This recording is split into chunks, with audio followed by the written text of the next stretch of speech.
अस्सलाम वालेकुम दोस्तों, मैं आदिल तनवीर आपसे मुखातिब हूँ। हम लोगों ने बड़ी दरियादिल और सखी औरतों के मुतालिक सुन रखा होगा, लेकिन आज जिस औरत का मैं आपको बताने और सुनाने जा रहा हूँ, इससे बड़ी सखी आपने कोई नहीं देखी होगी। और पूरी वीडियो देखने के बाद आप ज़रूर कमेंट करके बताइएगा कि वाकई ही इससे बड़ी सखी खातून हो सकती है या नहीं।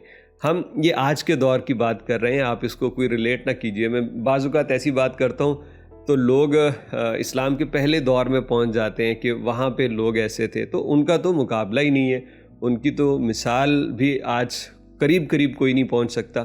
तो खैर, ये जो मैं आपको बता रहा हूँ स्टोरी, अल-मरसद और इसके अलावा और भी कई सऊदी मीडिया वेबसाइट्स ने इसको शेयर किया है और ये सोशल मीडिया के थ्रू सामने आई है।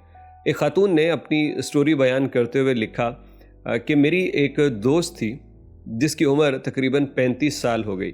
बहुत अच्छी दोस्त थी, हम इकट्ठे ट्रैवल भी करते।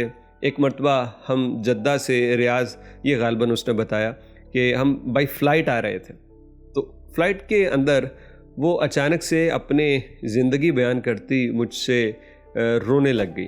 वो कहती है कि मेरी उम्र 35 साल हो गई और मुझे अभी तक मेरे लिए कोई रिश्ता नहीं आया, और अगर मेरे भाई अभी ज़िंदा हैं, भाई भी फौत हो गए, तो फिर उनकी औलाद तो मुझे किसी ओल्ड होम या इस तरह के किसी इदारे छोड़ आएगी, कोई मेरी ख्याल या देखभाल नहीं करेगा। तो वो रोने लग गई। अब मैं उसकी चूँकि सहेली थी, तो मैंने कहा कि ये तो इसके लिए वाकई एक बड़ी दर्दनाक सिचुएशन है।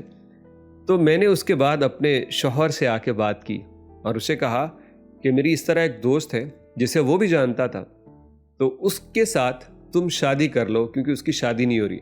मेरे शौहर ने इनकार किया कि कैसे हो सकता है, हमारे बच्चे हैं और मैं दूसरी शादी नहीं कर सकता और तुम्हारी हक तलफी होगी, तुम नाराज़ होगी। उसने कहा नहीं, मैं नाराज़ नहीं होती, मैं तो चाह रही हूँ कि आप ये करें, क्योंकि मैं अपनी सहेली की उसको सपोर्ट करना चाहती हूँ, उसको इस हाल में नहीं देख सकती। तो बड़ी मुश्किलों से वो शौहर मान गया। अब उसके बाद ये अपनी सहेली के पास आई और उसे भी समझाया। पहले तो वो नहीं मानी, फिर इसने बड़ा इस्तार किया तो वो मान गई। तो ये बताती है कि मैंने खुद अपने खामिंद की और अपनी सहेली की शादी करवाई। अब उसके बाद हम एक ही घर में रहते हैं। मेरे 3 बच्चे हैं और वो मेरे बच्चों के लिए उनकी सगी माँ के जैसी है। मुझे पता भी नहीं होता बाज़ औक़ात कि मेरे बच्चे क्या कर रहे हैं या उनकी देखभाल, लेकिन मेरी सहेली जो कि अब मेरी सौतन है, वो उनको संभाल रही होती है और वो यूँ लगता है कि जैसे उनकी हकीकी माँ मैं नहीं बल्कि वो है। ख़वातीन व हज़रात, एक तो वो कमेंट कीजिएगा जो मैंने कहा कि सखी खातून इससे बढ़ के आपने कोई देखी, और दूसरा ये कि ज़िंदगी में अगर मस्बत सोच हो, अगर सोचने का नज़रिया वसी हो और दिल बड़ा हो, तो ये ज़िंदगी इतनी खूबसूरत है कि बयान नहीं की जा सकती।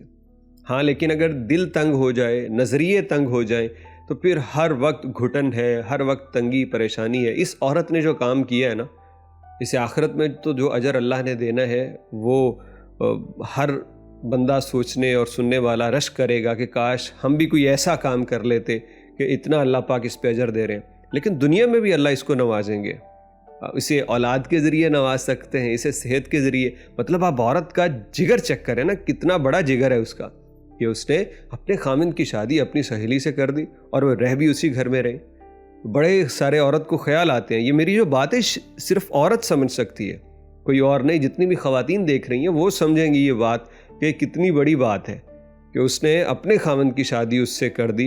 बड़ा डर होता है कि कहीं मेरा खामिंद उसकी जानिब माइल ना, बल्कि सौतन का डर ही इसीलिए होता है कि कहीं खामिंद की तवज्जो मुझसे हट ना जाए, दूसरी तरफ हो जाए। लेकिन यार, ये हो चुका है और यकीनन इस औरत का बहुत बड़ा दिल है और इससे बड़ी सखी औरत इस वक्त तो भाई कोई और हो ही नहीं सकती। अल्लाह रब्बुल इज़्ज़त इन तीनों को और इन पूरी फैमिली को खुशहाली अता फ़रमाए और इसी तरह प्यार, मोहब्बत, अमन, सलामती और फ़राख दिली के साथ ज़िंदगी गुजारने की तौफ़ीक दे।